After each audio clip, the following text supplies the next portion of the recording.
Vamos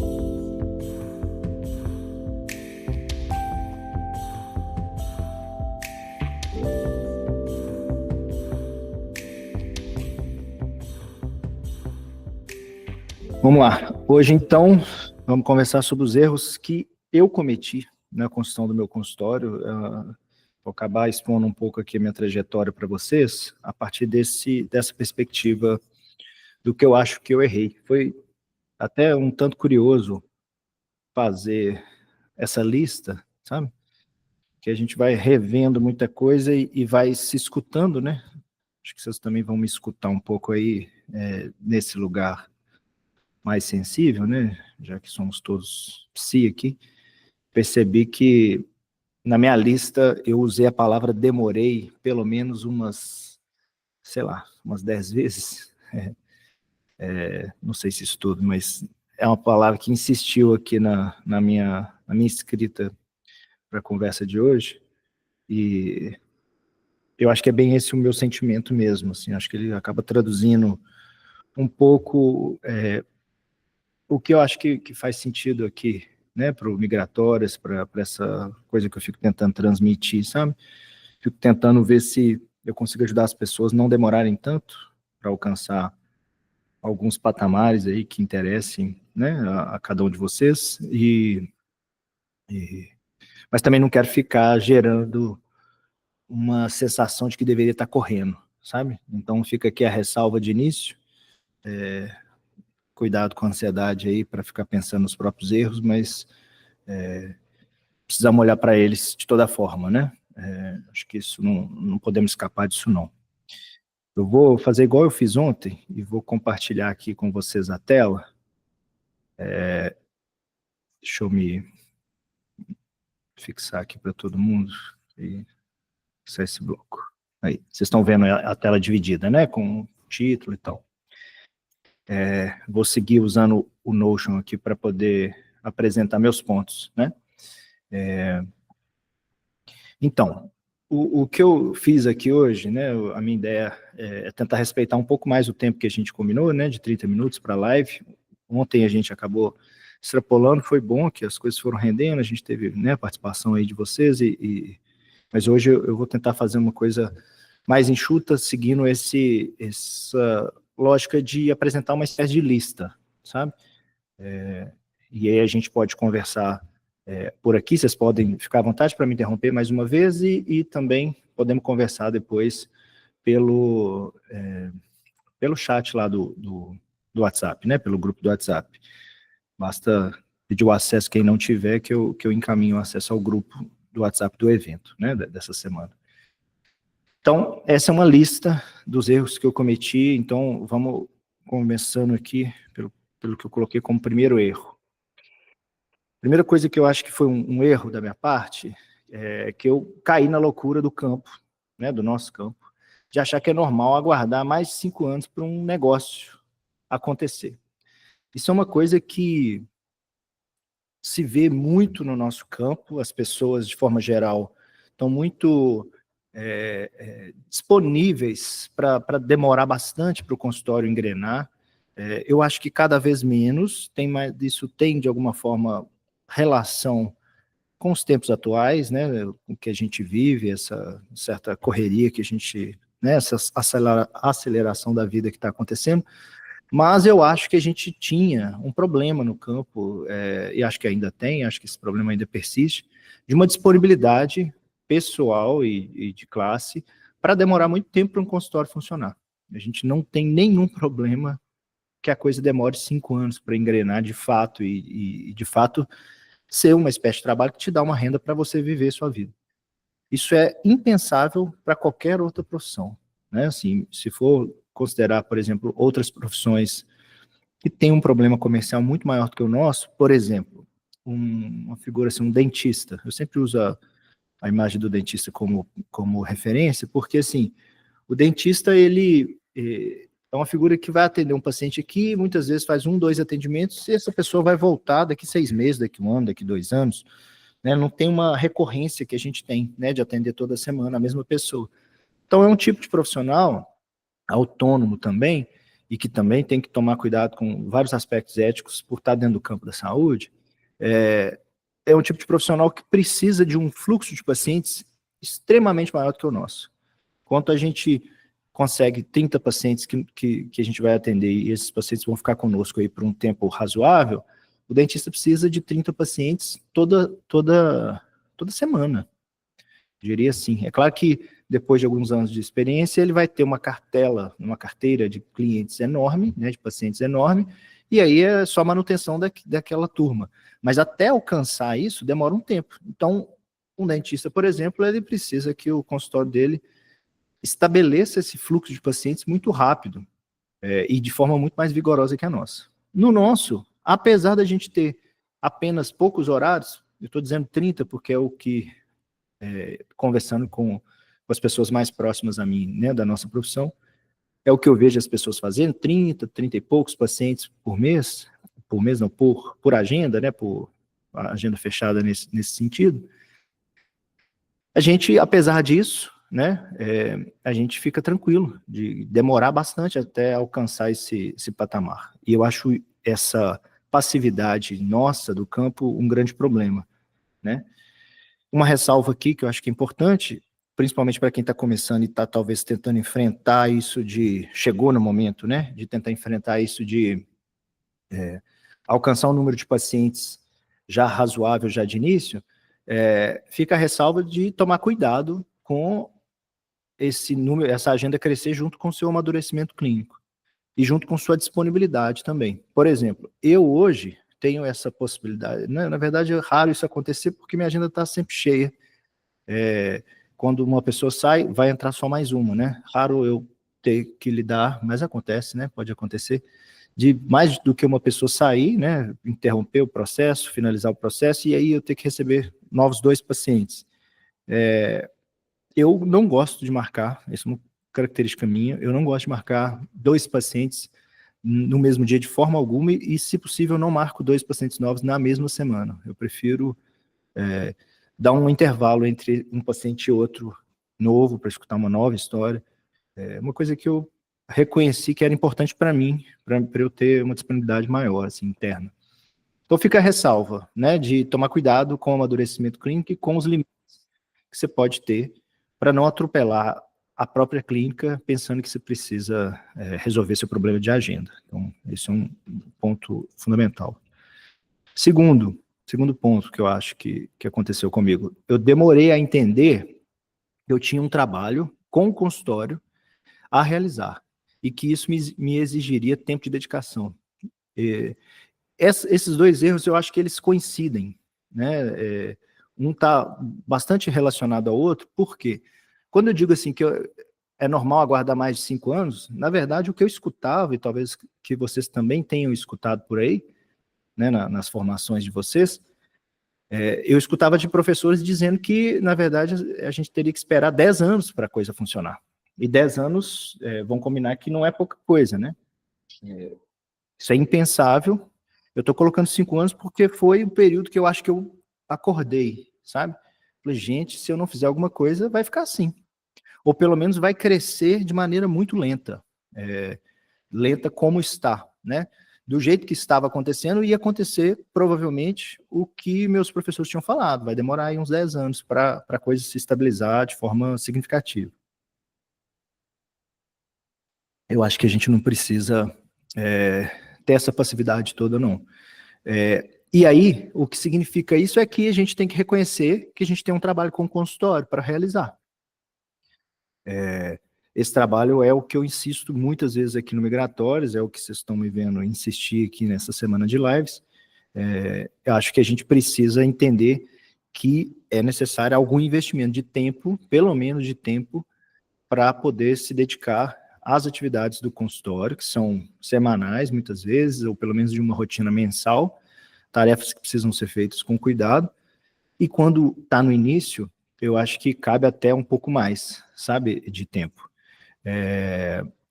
Eu lembro que quando eu comecei a pensar nessas coisas, eu tinha uma disponibilidade de agenda, foi um momento que eu fiz uma certa transição de sair daquele excesso de trabalho nos hospitais e passei a me dedicar mais ao meu consultório, eu tinha espaço na agenda para isso. O que eu fazia? Eu passei a dedicar um turno da semana, eu fazia questão de sentar e tentar avaliar como é que estava meu consultório, qual o problema que eu estava tendo, o que estava acontecendo, quais saídas que eu poderia alcançar, quais metas, eu vou falar um pouco de meta hoje, quais metas eu poderia traçar, o que era viável, o que era impossível para mim naquele momento e tal.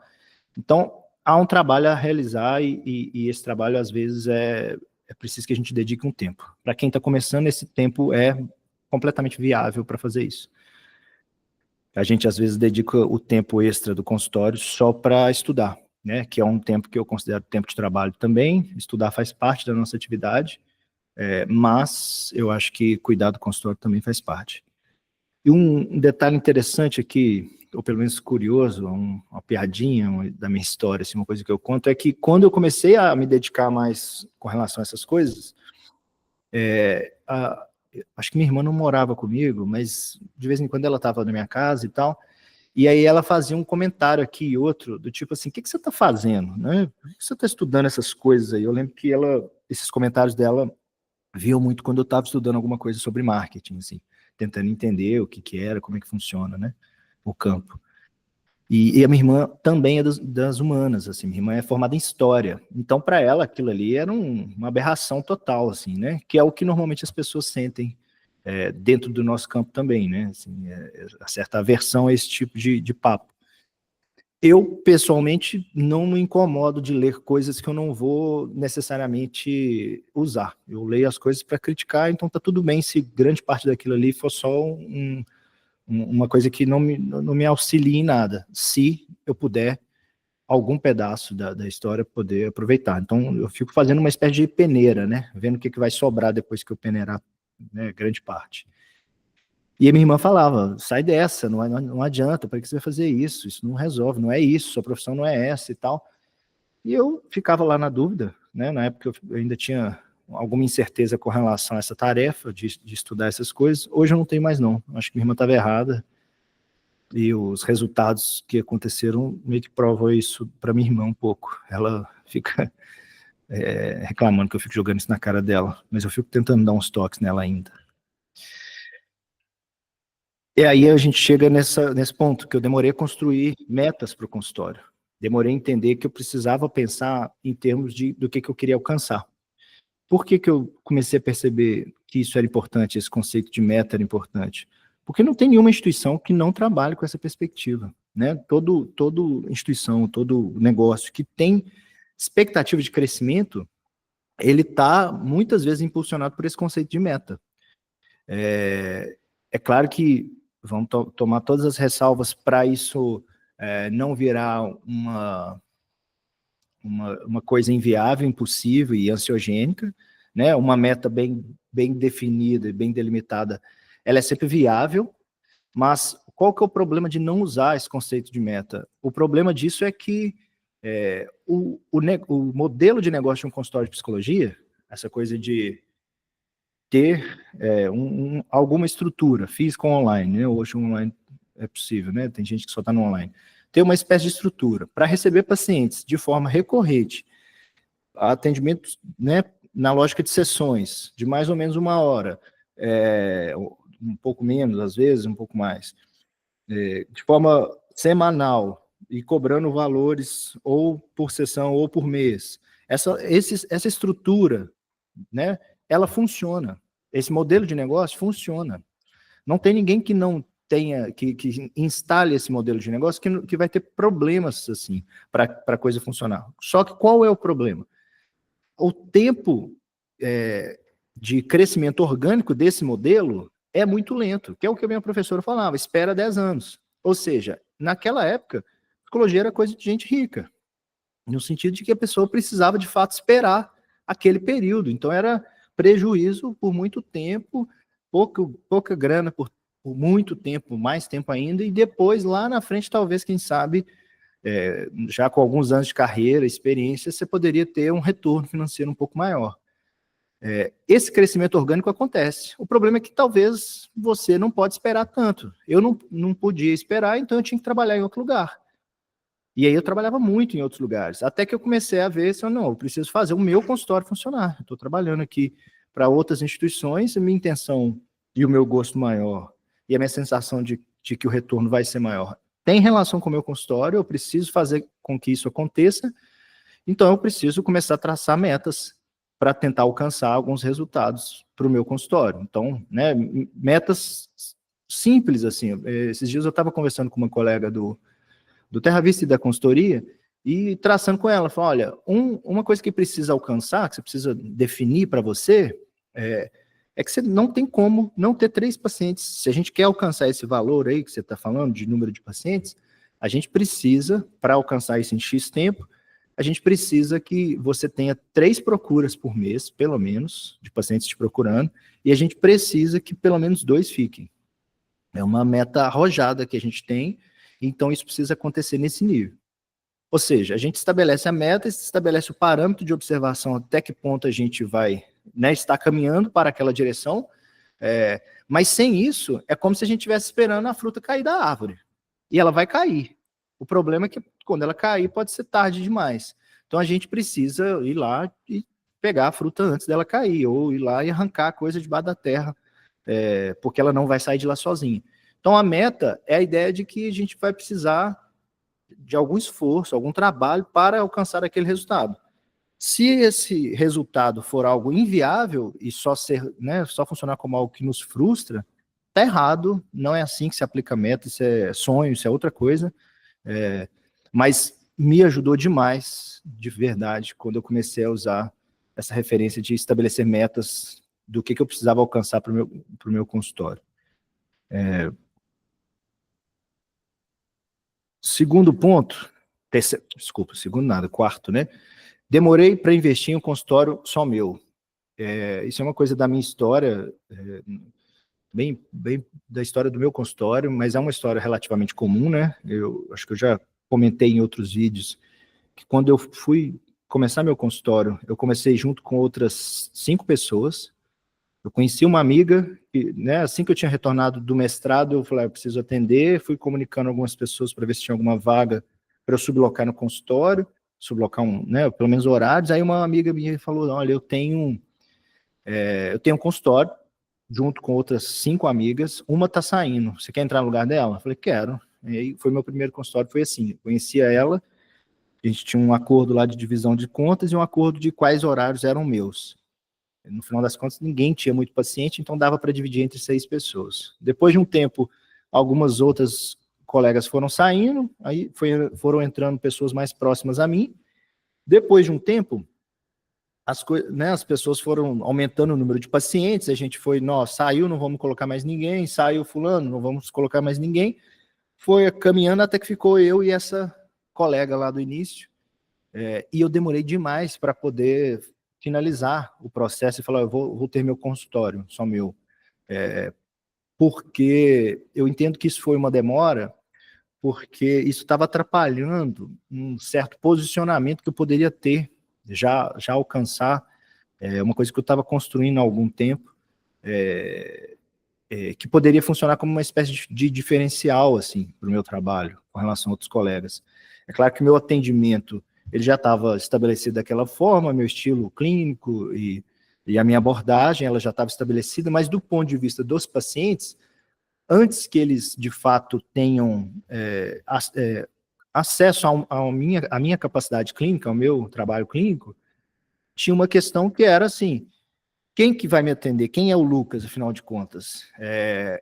Eu fiquei muito tempo, eu acho que eu não coloquei isso aqui na lista, mas eu fiquei muito tempo imaginando quem seria, como é que eu iria me apresentar para os pacientes, para os colegas, principalmente para os pacientes e pessoas que não são da área para poder me encaminhar pacientes. Eu ficava imaginando que eu tinha que demonstrar que eu era uma figura muito, com algum saber já, com alguma experiência, tentando demonstrar algo que eu de fato não tinha.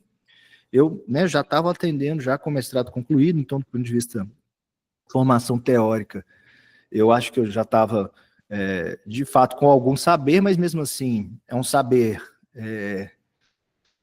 muito pouco articulado ainda, né? Aquela coisa que a gente vai aprendendo os conceitos e aos poucos que a gente vai conseguindo linkar uma coisa com a outra, né? Então era lá uma figura que tinha feito uma pesquisa sobre tal assunto. Se me perguntar sobre aquele assunto, eu me virava bem.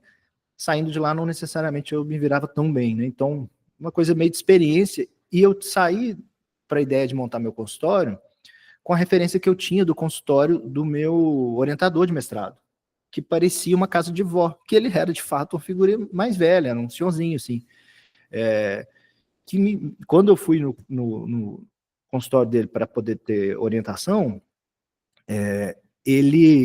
eu me senti muito à vontade, assim, gostei muito daquela sensação. Eu acho que tinha a ver com a acolhida que ele fez comigo, né, estando eu no meu país, a forma como ele me ajudou e tal. Então, certamente isso marcava a minha sensação ali com ele, mas também tinha esse aspecto de tentar imitar uma coisa que era impossível, né? Não tinha nada a ver. Quando eu estou nesse período de construir um consultório que seria meu mesmo, assim, colocar um pouco, imprimir um pouco a minha cara, isso significava que eu tava num momento que eu estava percebendo que eu precisava me apresentar de fato, sabe? Assim, era um momento que eu falei assim, não adianta mais eu querer ficar nessa figura, essa lógica de ficar demonstrando o que eu não sou, o que talvez os outros gostariam. E aí eu passei a assumir mais a minha jovialidade, usar essa palavra é bom que já denuncia a minha idade de hoje, mas era isso, né? Minha jovialidade da época ali de afirmar uma certa. Eu era novo, quem quisesse que eu atendesse queria uma figura nova para atender, uma figura desse tipo, e aí eu fui imprimindo algumas, construir a sala do jeito que eu achei que deveria ser, que tinha a ver com o meu posicionamento que eu estava construindo na época. E com um posicionamento que era possível, né? Tinha limites financeiros óbvios nesse momento, mas eu demorei a dar espaço. Tinha um colega meu que era do consultório também, o Alberto, e ele falava, Lucas, sai fora, cara, sai fora, não fica aí não. Ele já tinha feito esse passo, sabe? E ele falava, não fica aí, não sai disso. Essa colega aí, ela é enrolada até para pintar parede quando precisa, cara. Não fica aí não. Isso pesa contra você, né? Sai daí. E aí eu demorei um pouquinho, mas depois eu fiz essa mudança e foi muito importante, assim, para o crescimento do meu consultório.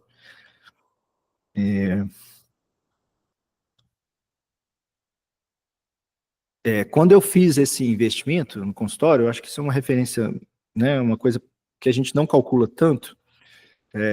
Quanto que a gente gasta? Quanto que a gente deveria gastar para ter um consultório físico? Eu não tenho essa conta, não tem como ter essa conta de forma genérica para todos, né? Assim como se fosse uma espécie de modelo fechado, metodologia fechada, não gosto disso. Acho que um posicionamento X depende de uma grana, posicionamento Y depende de outra quantia, né? Da minha parte, o que eu posso contar para vocês é que quando eu fiz esse movimento, eu fiz um investimento, dividi, fiz um movimento assim, de parcelamento e tal, mas eu acabei investindo 3 meses de faturamento do meu consultório, nessa nova sala, com os móveis e tal. Era um passo que eu estava dando assim, não, eu preciso fazer, vai ser mais caro agora porque eu estou fazendo isso pela primeira vez. Quando eu saí dessa outra sala e vim para essa sala que eu estou hoje, que é uma sala muito maior, eu também gastei mais ou menos isso. Na verdade, foram 4 meses de faturamento quando eu vim para essa. Essa sala, ela é bem grande, né? Essa que eu estou hoje. Deixa eu mostrar aqui para vocês. Acho que aqui dá para ver a dimensão da sala, né? É uma sala que eu tinha a intenção que ela fosse uma sala confortável, no sentido de ter vários ambientes, assim, ter mais de um ambiente. Não estava gostando daquele modelo de uma sala comum, pequena, não. E eu achava que isso era de fato uma questão para mim. Eu, para conseguir começar a atingir classes sociais que poderiam pagar um pouco mais pelas minhas sessões, eu precisaria de ter um consultório um pouco mais estruturado, com os símbolos que são importantes para essa classe. Por que eu digo isso? Eu sei que outros colegas não precisam disso. Não precisam de ter a sala que eu tenho, por exemplo, não precisava disso. Por quê? Porque eu acho que essas pessoas têm outras coisas que eu não tenho. Eu não sou de Belo Horizonte, eu não tenho ninguém da área da saúde, os meus relacionamentos não costumam circular por classes sociais muito altas. Eu, até por conta de traços de identidade, estéticos e tal, estilo de roupa, eu circulo, me misturo bem numa classe social mais alta, mas não são as pessoas com quem eu me identifico mais. Então, já circulei, já fui em festas, não sei o quê, mas nunca me senti muito bem, não gosto, não é minha turma, vamos falar assim. Então, eu dependia, não dos meus contatos diretos, mas dos contatos de outras pessoas para me indicar.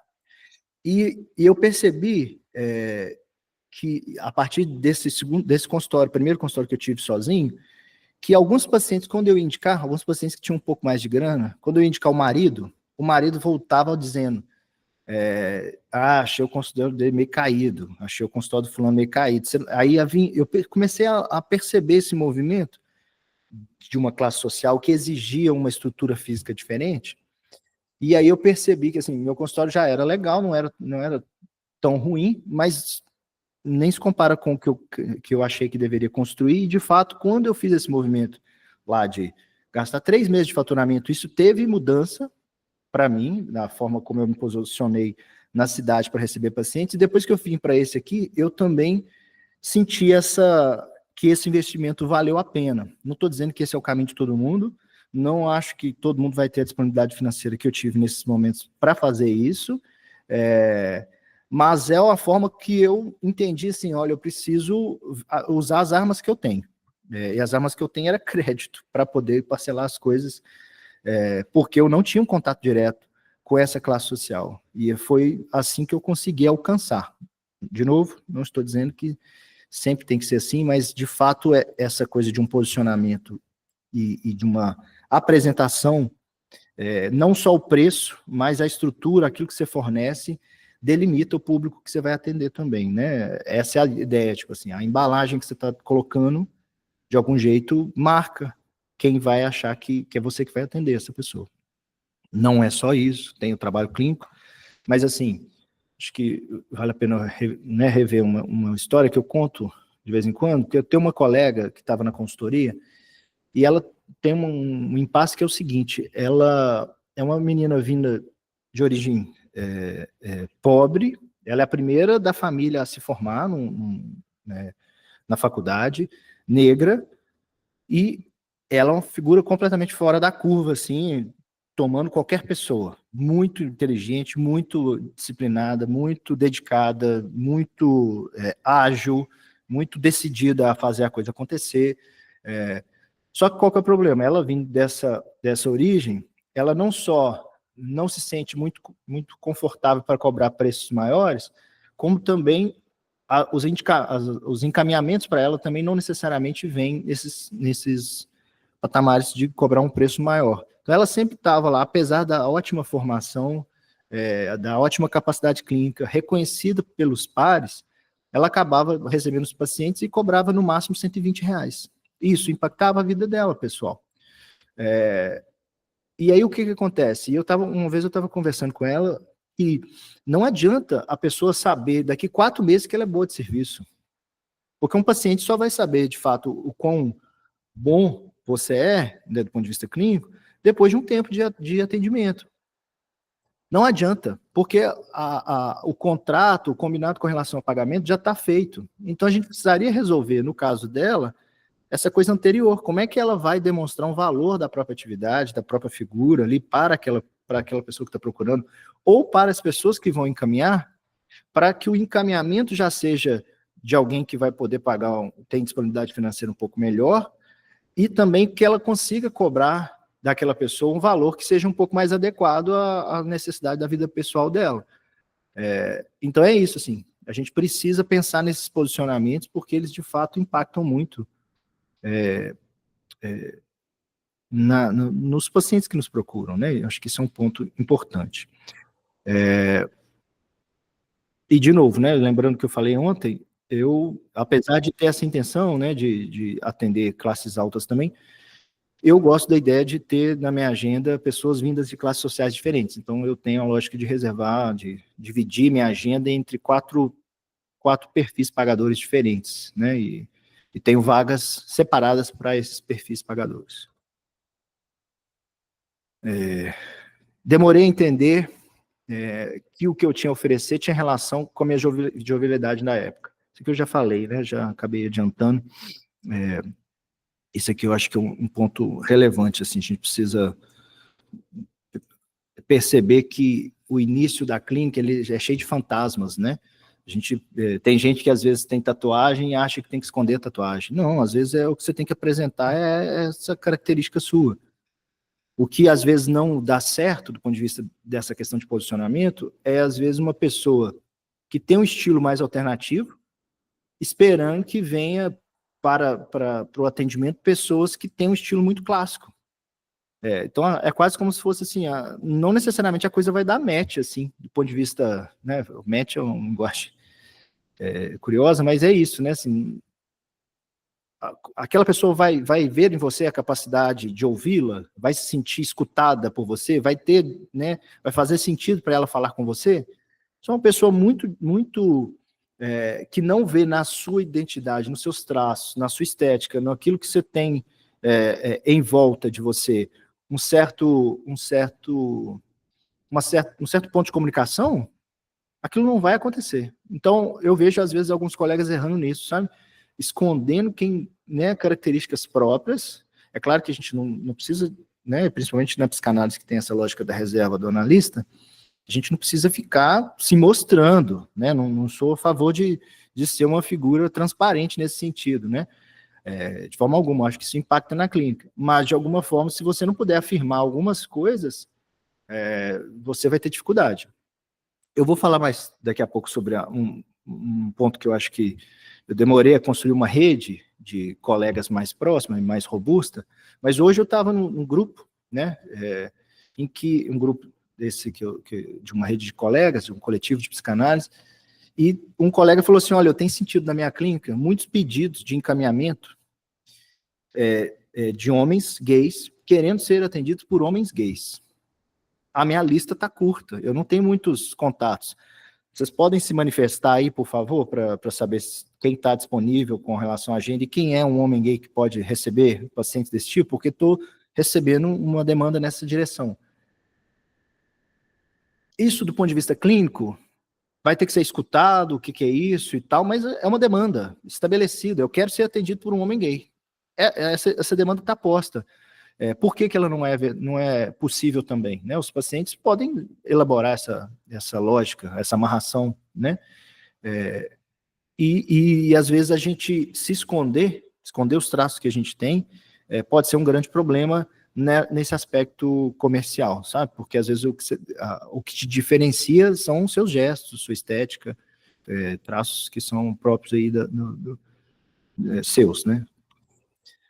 Demorei a procurar um contador, mudando, né, totalmente de papo, demorei a procurar um contador e organizar a tributação. Eu perdi muito dinheiro aqui, muito mesmo. Quando eu digo que eu perdi muito dinheiro, eu estou dizendo que eu paguei mais imposto do que eu devia, que eu podia ter pago, e estando correto. O comum da nossa área é uma certa sonegação, né? Acho que vocês sabem disso, talvez por acontecer nos consultórios de vocês, isso está posto, mas já fiz enquetes dentro do Migratórias que isso também se apresentou de maneira muito estabelecida. 80% das pessoas, mais ou menos por aí, acho que era 78%, uma coisa assim, não tem de cabeça agora. 80% das pessoas estavam dizendo que não sabiam quais impostos tinham que pagar e não acertavam tudo. Se não sabiam, obviamente não acertavam. Eu fiquei um tempo fazendo faturamento do consultório na pessoa física. E eu não fazia o carnê-leão, que está errado, deve ser feito, é o caminho que está estabelecido como a regra. O carnê-leão, você consegue deduzir custos do consultório, inclusive se você atender só online, você consegue deduzir custos, 20% dos custos que tem alguma relação com a sua atividade, mas que são custos da sua casa, você consegue deduzir quando você vai fazer isso, né, esse cálculo pelo Carnê-Leão. Então, eu fazia o que muitas pessoas fazem, que é quando chegava na época de declaração de ajuste, né, do imposto de renda, eu declarava CPF por CPF naquela época. Então, eu pagava 27,5% em cima daqueles recibos que eu dei. Alguns eu não dava, eu posso ser sincero aqui, né? Assim, alguns se o paciente não pedia, eu não me adiantava e fazia. Mas o valor que eu já estava pagando de imposto, quando eu fui conversar com o contador, já tinha passado já um tempo, mais de um ano. Na hora que eu paguei a segunda bolada de imposto mais alta, eu fui conversar com um contador amigo meu e ele falou, cara, você está dando uma bobeira que, assim, não faz menor sentido. Porque esse dinheiro que você está gastando, primeiro, esse valor que você está pagando aí anualmente de imposto de renda, daria para você estar com tudo em dia, declarando 100% das coisas, me pagando, ou seja, né, circulando a economia de algum jeito, me pagando e talvez ainda sobre um valor para você. Você não vai gastar isso tudo. E você vai estar com a coisa completamente redonda, sem riscos de multa nenhum, as coisas poderiam se organizar. E, de fato, isso aconteceu. Acaba que quando você entra nessa modalidade CNPJ, as coisas ganham uma seriedade maior, né? Mas, de fato, passou do ponto. Vamos tentar estabelecer um corte aqui que, para assim, quando que eu devo procurar um contador? Quando você estiver pagando 27,5%, já estiver nessa alíquota de 27,5% do imposto de renda, né? Pelo menos isso. Contador, uma dica aqui, já dei em outros lugares, em outros momentos, e fica a dica para vocês. Contador normalmente não cobra essa primeira conversa para poder avaliar se você deve ou não deve, se você vai fazer a tributação pessoa física ou pessoa jurídica, se vai fazer com auxílio dele ou não vai fazer. O contador normalmente cobra a mensalidade do serviço ou a abertura de um CNPJ, mas essa avaliação inicial eles não cobram. Isso para eles é muito rápido de ser feito. Então, se você tiver os dados, quanto que você faturou, qual que é o seu custo, ele consegue, em pouco tempo, fazer essa conta e te dar um retorno, qual que é o caminho que ele acha que deve. E uma ressalva, nem todo contador pensa igual. Na dúvida, se não tiver muito claro, consulte outra figura, né? Elas não vão falar a mesma língua, não é uma ciência exata, né? É uma adequação de regras. E a leitura, o entendimento das regras pode variar de contador para contador.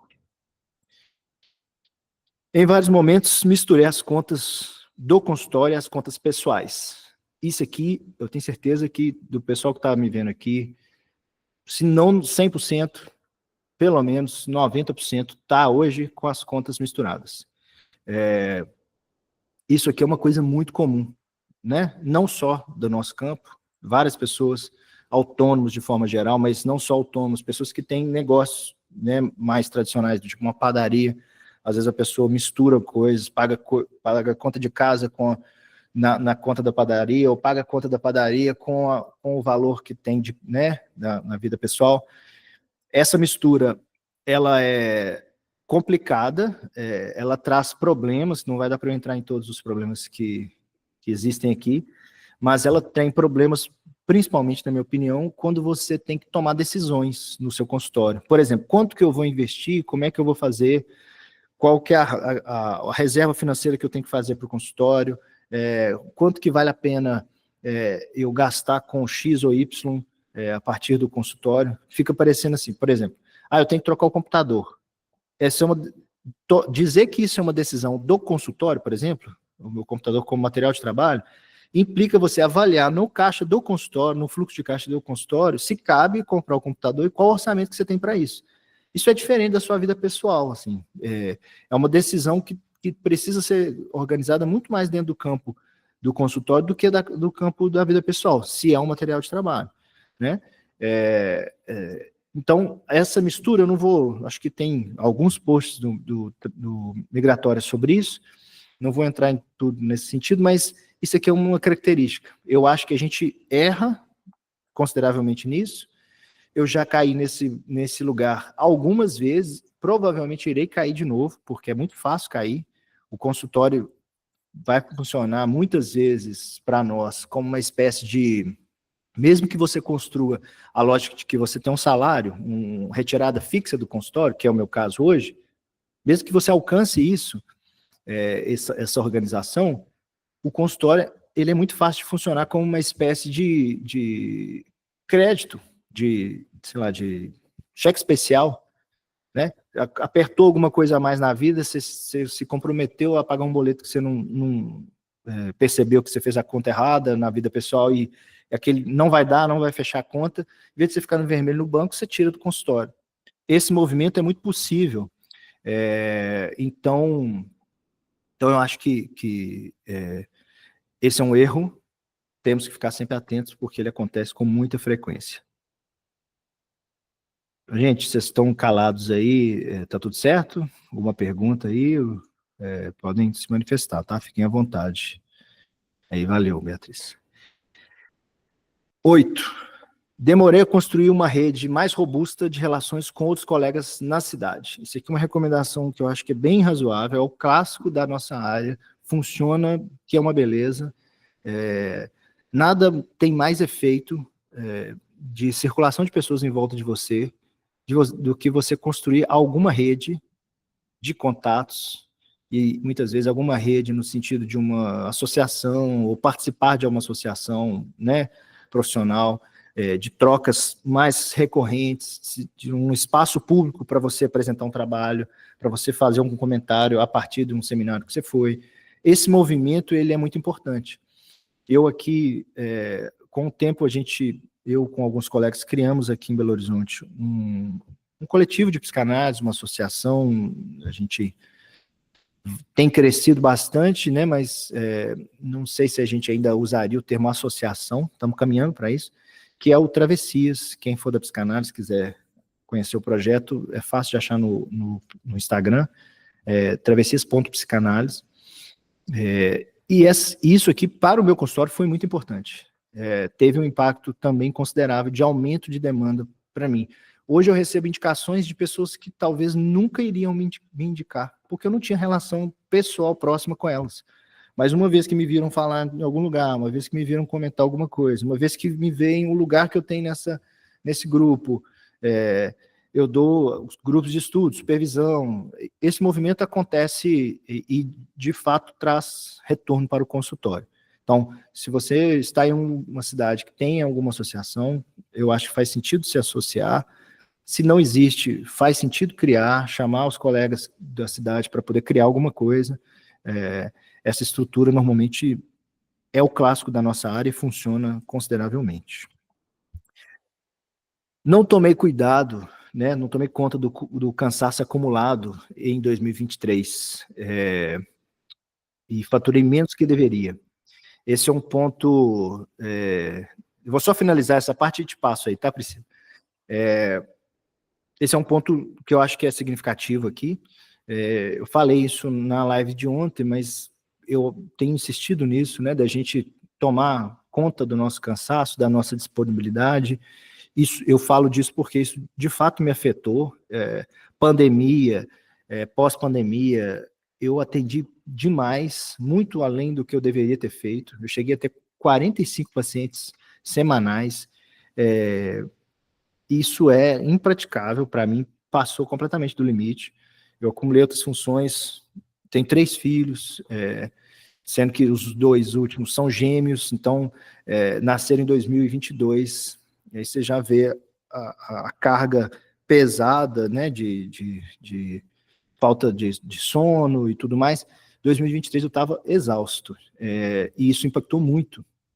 E aí o que precisa pensar aqui? Não só, eu coloquei esse exemplo, embora ele seja muito meu, da minha história, assim, eu acho que ele serve para a maioria das pessoas, porque o que tem que ser pensado aqui? Como é que eu vi o impacto, que eu estou dizendo que eu faturei menos, como é que eu vi esse impacto? Porque eu estava com um certo controle com um certo registro do que estava acontecendo no meu consultório. Eu tinha esse registro, quanto que eu esperava receber, né, a partir da minha agenda, e quanto que eu faturei. Eu nunca realizo o que eu espero, sempre tem algum furo aqui e ali, mas a diferença foi enorme nesse ano. É como se eu tivesse atendido 3/4 do que eu deveria ter atendido.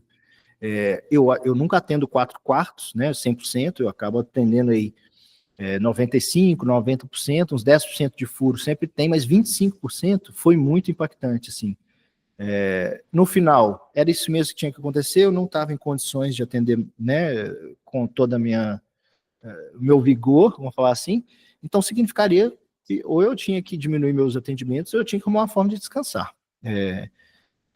E do ponto de vista do consultório, não só da parte clínica, eu tinha que tomar conta desse problema, porque essa é uma saída que eu vi que eu tenho, um padrão que eu sei que eu tenho, que é, eu vou ficar disponível, se um paciente desmarcar, eu vou ficar tranquilo, não vou tentar fazer um esforço de remarcação, isso pode acontecer comigo. Então, o que eu faço com isso? Eu tenho que ter meus indicadores. Indicador, para quem não conhece esse conceito, é a ideia de você ter algum tipo de painel de controle, assim, de coisas para você acompanhar, quais são os números que você vai acompanhar do seu consultório, quais são os elementos que você vai acompanhar desse trabalho de consultório, que você tem que ficar atento. Olha, passou desse ponto, sinal amarelo. Passou desse ponto, sinal vermelho. Preciso agir. Não posso deixar a coisa acontecer acumuladamente no ano, no período, né? Ontem eu falei para vocês que eu tenho um indicador que acho que eu não usei esse termo ontem, mas é um indicador. Eu acompanho o número de pacientes que estão me procurando, pacientes novos que me procuram por mês. Se eles diminuem abaixo de 5, eu estou atento e vou tomar medidas. Isso eu nunca falho, eu estou sempre ligado nisso, isso está tranquilo, essa questão do meu fluxo de pacientes.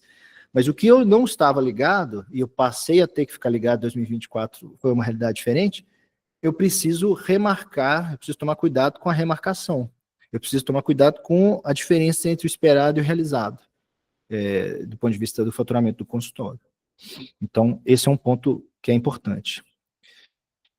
Quem que tinha levantado a mão aí? Eu esqueci o nome da colega. Fui eu, Priscila. Oi. Ei, Priscila, tudo bem? Oi, Lucas, tudo? Então, eu não sei se eu cheguei um pouquinho depois, né? Não sei se você já entrou nessa questão, porque quando você falou dessa rede, né, de relacionamentos de colegas, eu tenho algumas indicações, assim, não sei, não chega a ser uma rede única, mas eu recebo. Mas eu queria voltar naquilo que a gente conversou, não sei se entra aqui, a questão dos valores diferenciados, porque como eu te falei, hoje eu só trabalho com valor alto, porque como eu criei um projeto e eu encaminho todo mundo que não pode pagar o meu valor para essas pessoas do projeto social, o que aconteceu? Eu elitizei o consultório, só que isso acontece numa conversa via WhatsApp com o paciente. Então, eu queria saber se você pode compartilhar o que você faz, se você faz uma primeira consulta, como que você faz essa abordagem do paciente que não pode pagar o seu valor. Porque o que está acontecendo comigo? Eu recebo a indicação, a pessoa me pergunta, quando eu passo o meu valor, a pessoa fala, infelizmente eu não consigo, eu tenho dificuldade, e aí eu passo para o projeto social, que não sou eu que atendo, mas são psicólogos que eu supervisiono e eu confio. Então eu fico na dúvida, porque assim, eu estou recebendo e estou mandando para outros. Só que talvez pessoas que poderiam pagar não o valor social, mas um valor diferente do meu, você entendeu, né? Ou poderiam até pagar o seu valor, né? É, isso que eu queria. Como que você faz esse approach aí do primeiro contato, né, com o paciente? Esse debate aí, você vai ver muito discussões sobre jornada ou sobre funil de vendas, que aí a gente vai ter que readequar para a nossa realidade. Mas, né, o ponto aqui é o seguinte: primeiro, você ter criado esse movimento aí de ter um grupo de pessoas que vai receber essa demanda em valores mais baixos, com disponibilidade financeira menor, eu acho que isso significa que você não vai atender mesmo essas pessoas, você vai fazer esse encaminhamento. A não ser que você defina, vou ter isso na minha agenda também. O que eu estou entendendo que a sua pergunta é a seguinte: olha, talvez eu não precise ter apenas uma faixa de pagamento. Posso ter duas, talvez, para não ter que ficar sempre também encaminhando e esvaziando a minha agenda, mas eu tenho que avaliar também, talvez eu esteja errando alguma coisa antes da pessoa me conhecer. esse é um ponto que eu falo, assim, que o momento antes da primeira consulta, do início do tratamento, na minha cabeça, é o último momento em que essas questões de consultório vão entrar, com relação à parte comercial. Depois disso, esquece esse papo de consultório, vá se estabelecer a relação com o paciente somente a partir desse viés clínico. Mas até a definição do atendimento, eu acho que tem coisas para se fazer, embora a gente tenha que tomar muito cuidado do ponto de vista ético aqui. Mas o que é a minha ideia, assim? Eu acho que a gente precisa construir uma jornada de quais são os passos que a pessoa vai passando, quais são o passo a passo até a definição do atendimento. Então, é uma discussão entre o primeiro contato e a primeira consulta. Primeira sessão ou início do tratamento. Vamos pôr assim, início do tratamento. Isso quer dizer o quê? Né? Os pacientes hoje em dia não ligam, né? Eu acho que ninguém deve te ligar. Então, o primeiro contato é o WhatsApp. Não, antes disso. Qual que é o debate aqui? O que precisa ser feito aqui nesse momento para que você não deixe de atender pessoas que talvez estão usando dessa justificativa para não estarem aqui para não pagarem o valor que você está dizendo, mas na verdade a única questão é que elas não viram valor significativo suficiente para pagar aquele preço que você definiu que é. Então, o papo aqui é sempre tornar o valor, aumentar o valor percebido. Isso é uma discussão dentro do campo do marketing e uma discussão também dentro do campo da experiência do usuário. Então, campos de conhecimento aí a se pesquisar. Então, assim, o que é possível fazer do ponto de vista do momento que o paciente procura no WhatsApp? Eu acho que hoje em dia, se você tem essa demanda, está com essa questão para se resolver, eu acho que não tem por que seu WhatsApp não ser business. Por quê? Quando seu WhatsApp é business, você consegue colocar foto do consultório, você consegue colocar uma descrição, você consegue colocar alguns elementos lá que a pessoa tem notícia sobre você um pouco a mais do que ela tem. Porque tem encaminhamentos que são muito bons. Vai lá na Priscila, é a Priscila que precisa te atender. Esse tipo de encaminhamento, a pessoa às vezes nem tem tanta disponibilidade financeira, mas se vira porque você foi muito bem indicado. Percebe que é uma questão muito mais de valor do que capacidade clínica, de trabalho clínico? Não tem nada a ver com trabalho clínico ainda. Você nem começou a atender, mas a pessoa já decidiu que é com você que vai, porque fulano indicou. E essa indicação, às vezes, ela é mais expressiva, sem necessidade. Mas a pessoa faz assim, ou às vezes eu sempre gosto das indicações da fulana. Ela me falou de você, então eu estou aqui. Quero que você me atenda.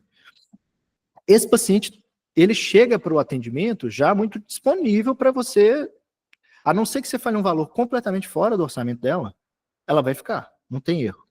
Agora, se é uma pessoa que chega, o termo do marketing é esse, vocês estão falando sempre de frio e quente, né? Se a pessoa chega muito fria, deixa eu mandar uma mensagem, estou com uma lista aqui, vou mandar para a Priscila também, vou ver qual é.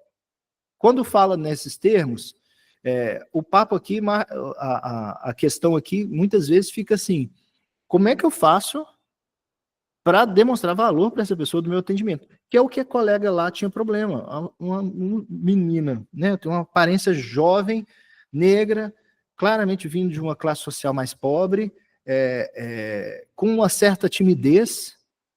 Não adianta a pessoa saber que ela é boa de serviço 4 meses depois, já está combinado o preço. Ela já perdeu vários pacientes por isso, entendeu? Então ela precisa fazer alguma coisa para valorizar. Essa coisa do WhatsApp Business, eu acho que se você tem esse problema, ela precisa acontecer, você precisa... Acho que escrevi business totalmente errado aqui, né? Mas vai ficar assim, gente, não vou pensar muito não. Depois do WhatsApp Business, aí você tem que pensar, daqui ela vai para onde? Num determinado momento que eu vim para esse consultório, uma coisa que eu fiz é criar um site. Eu sabia que as fotos aqui iam ficar boas, eu ia ter uma forma da pessoa chegar já para o atendimento, já esperando um valor mais alto, a expectativa, né, já se estabelecia dessa forma. Então eu tinha um site em que eu me apresentava Hoje eu não tenho, meu site está desativado, não faço isso, porque não precisa, seria um dispêndio de energia pessoal e de finança que não há necessidade hoje. Mas eu iria para colocar um site. E aí, teria que pensar se você não vai fazer um telefonema para poder fazer um contato por telefone, ou uma primeira consulta, uma primeira sessão, para poder se apresentar de fato. Tirando isso, não tem mais o que fazer, não. Agora, eu, escutando de uma colega do Terra Vista esses dias, ela falou uma coisa muito interessante, que ela sempre se deu muito bem no Google, ela nunca fez Google Ads, ela sempre foi do Google Meu Negócio. Ela falou, olha, eu acabei alcançando o Google Meu Negócio antes de todo mundo, então eu tinha muito fluxo de lá. Nunca escutei ninguém falar que se deu bem lá, mas ela se deu. Primeira vez que eu escutei alguém falar que se deu bem somente lá. Tinha a ver com a localização dela, tinha a ver com algumas coisas que de fato ajudavam, mas ela fala o seguinte, quando vem de indicação, eu já falo o preço e é isso, vou atender a primeira consulta. Quando a pessoa chega de forma muito, não muito estabelecida, eu faço um atendimento por telefone. Eu marco uma meia horinha para a gente bater um papo, para avaliar mesmo, me apresentar, falar alguma coisa, acolher o paciente, faço um trabalho clínico ali inicial, para depois definir, e depois que vai vir o atendimento. Aí aqui é o início do tratamento, sabe? Ela fala que isso funciona bem para ela. E essa diferenciação. Então ela tem dois fluxos diferentes. A pessoa veio de indicação, ela já vai de cara já falar o preço e falar o horário disponível e tal. Óbvio que vai furar. Algumas pessoas não vão dar certo nesse lugar. Mas ela também não tem como ficar fazendo diagnóstico sem saber quem é que está ali. Então é mais uma questão de estabelecer qual é o caminho que a pessoa vai trilhar. No caso no caso de um paciente que acha no Google Maps o consultório dela, ela fala, essa pessoa não me conhece, ela não sabe quem eu sou. Do mesmo jeito que ela me procurou, ela viu outras pessoas. Então eu vou fazer um acolhimento inicial antes de falar preço. Eu acho que é esse o trabalho, entendeu? Mas esse trabalho, ele resolve todos os problemas? Claro que não. Mas ele melhora bastante a situação aí, principalmente nesses casos em que que a pessoa está dizendo que não pode pagar, mas na verdade tem alguma possibilidade, entendeu? Esses casos em que a amarração ainda não está bem feita. Porque se você não faz isso, outro colega faz e outro colega vai atender. Não tem nenhum problema. Que bom que essa pessoa está atendida, mas para o seu consultório é ruim, né? Ficou claro? Sim, eu já tinha feito uma época da consultório essa primeira consulta sem custo, né? Uhum. Depois que encheu muito, aí eu acabei não fazendo mais. Só que agora, como eu não trabalho mais com esses outros valores, só trabalho com uma tabela fechada, aí agora eu senti um impacto de queda. Se você tiver tempo, não sei se hoje ou amanhã, eu queria que você falasse um pouco sobre como que você faz essa diferenciação das faixas de preços, porque eu acho que talvez eu possa abrir um pouco mais. Eu fiquei muito num único valor e isso acho que engessou um pouco. Eu Eu acho que escolhi, né? ingessa. Eu acho que ingessa porque às vezes o que a pessoa precisa nem é de um desconto verdadeiro, né? Assim, às vezes é perceber em você alguma flexibilidade. Então, esses pacientes que precisam disso e você não faz esse gesto, eu acho que isso impacta. Ela vai acabar indo para outro lugar, entendeu? Assim, então, assim, percebe que esse é um papo no limite ético e no limite da clínica. Mas é um papo que eu acho que é possível de ter ainda. Passou disso, eu acho que não tem mais nenhum papo sobre marketing, sobre nada. Se quiser fazer algum tipo de, sei lá, presentinho de final de ano, não vejo tanto problema, mas assim, é no máximo isso na minha cabeça. Depois disso, não tem mais nada. Não tem que ficar fazendo ações de retenção de paciente para além da clínica, não acho que tem que fazer nada disso, tá? Mas até aqui eu acho que cabe. Eu vou... nessa sequência de lives eu não tinha pensado falar disso não, mas eu posso, amanhã a gente vai falar sobre fluxo de paciente, eu posso encaixar isso, tá? Roberto, vai lá. Bom, Eu acho que nessa questão é importante, assim, essa primeira sessão, né? Tudo bem que chega uma hora que no consultório você cai em desuso isso, né? Sim. Mas eu acho que é interessante a pessoa te conhecer, né? Ver tua voz, falar com você. E eu, particularmente, não passo nenhum valor por mensagem, assim. Eu acho que realmente assusta. E se a pessoa tem, sei lá, 3, 4 opções, ela vai para mais barato. Ela vai falar, por que que eu vou, sei lá... Às vezes a diferença é R$ 20, R$ 30 entre um e outro, sabe assim? E aí, o que a gente ganha indo lá e aparecendo? Um diferencial dessas outras galera que talvez esteja só passando o valor por mensagem, sabe? Já reti muito paciente assim, dessa maneira, mesmo com ticket mais alto, assim. Uhum. Porque eu gosto de entender também, né? O que está acontecendo.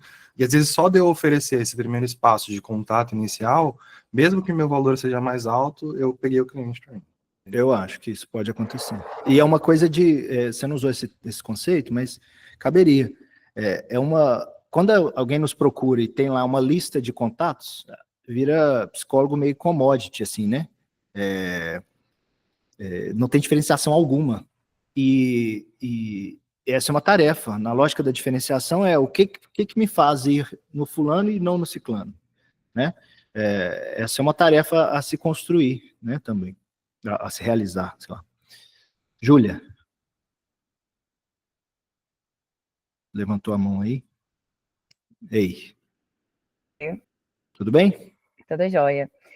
Não, só queria comentar que eu achei muito interessante. Assim, na verdade, estou achando muito interessante tudo isso que você está falando. E eu fico ainda tão triste, assim, sabe, que tudo isso que você está trazendo é tão essencial e a gente não vê na faculdade, né? Não sei se agora começaram a falar mais disso, eu imagino que não. Não. Porque já também tem alguns anos que eu me formei, mas, assim, não vi absolutamente, assim, nem perto de nada disso. E é tão triste porque tudo isso que você está trazendo, acho que é muito fundamental para o nosso trabalho, né? Aí sabe o que eu achei interessante? Porque até um tempo desse eu estava trabalhando numa empresa de marketing também com essa parte de tráfego pago, né? Então, era um tráfego voltado para lançamentos, a gente não tinha psicólogos como clientes, né? A gente tinha terapeuta holístico e tal, essas coisas. Mas isso que você falou de o funil de clientes, né? A gente, no caso do marketing, da publicidade, a gente falava funil de conteúdo, que era um funil de conteúdo específico para cada tipo de público. O público frio, o público que já tem ali algum contato com você e o público que está quente. E são conteúdos diferentes, né? E eu nunca tinha parado para pensar que a estratégia na clínica pode ser a mesma também, né? De não pensar... Ela é baseada nesses princípios, né? Nesse conceito. Sim. Mas é adaptado, né? Não é a mesma coisa, mas é próximo. Claro, não é a mesma coisa, mas você destravou uma chavinha agora na minha cabeça, porque eu tinha esse olhar desde a perspectiva de criação de conteúdo, né? Então, assim, você criar um conteúdo para um público frio, você criar um conteúdo para um público que te conhece, e você criar para um público que já está crescido, que são conteúdos completamente diferentes. Sim. Mas eu não tinha parado para pensar que essa poderia ser uma lógica também nessa recebida. É isso mesmo. Eu vou acolher esse cliente. Então, assim, achei super interessante. Que bom. Me destravou uma super chave, assim. Que bom. Que bom. Fico feliz. Eu acho que esse papo tem muito a ver com aquilo que eu falo de capital social, sabe? Assim, não sei se você estava ontem, Júlia, mas o que acontece? Uma pessoa nos procura, né? A pessoa vai nos procurar e vai pensar o seguinte, ela vai chegar aqui, a princípio, pelo telefone ou pelo WhatsApp, a coisa é muito distante, né? Muito, muito distante mesmo, tá longe da gente, assim. E muitas vezes a pessoa chega com 2, 3 encaminhamentos, né? Indicações. E isso significa o quê? Significa que ela vai valorizar alguma coisa nesses contatos. Se eu não dou nada, se não apresenta nada meu, se não tem nenhum elemento meu ali, ela vai pela foto. E assim, gente, de novo, assim, é muito mais fácil para uma pessoa pegar uma foto minha de perfil, né, um homem branco, com aparência de classe média, e eu tenho lá minha foto de perfil, mais ou menos, né, séria e tal, beleza. Se a pessoa vê só essa foto e vê a foto de uma mulher negra, infelizmente, isso dá muita diferença.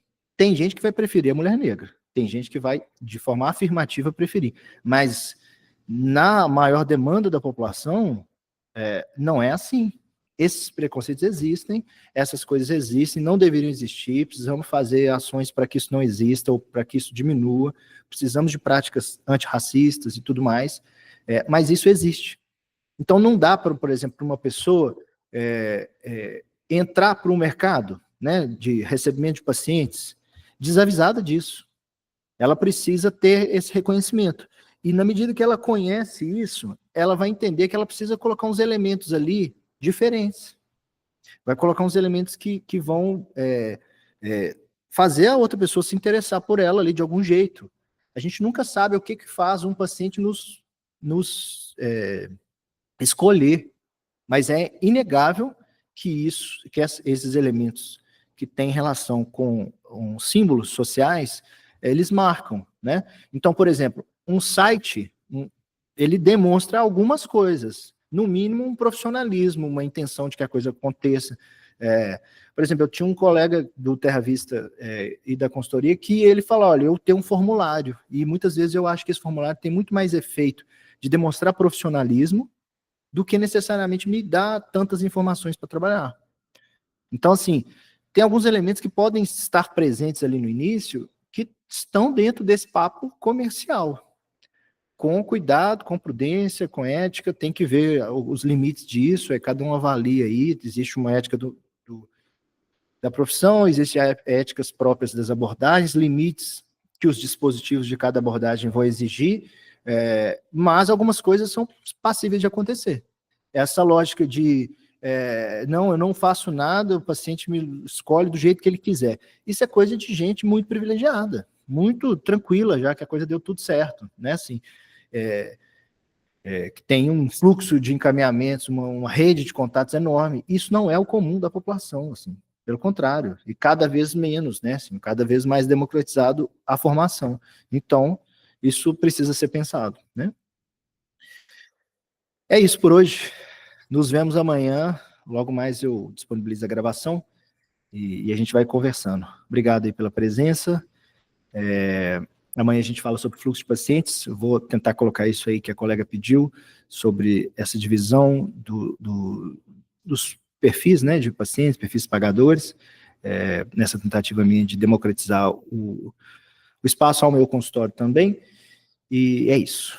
Até amanhã. Obrigadão, gente. Um abraço.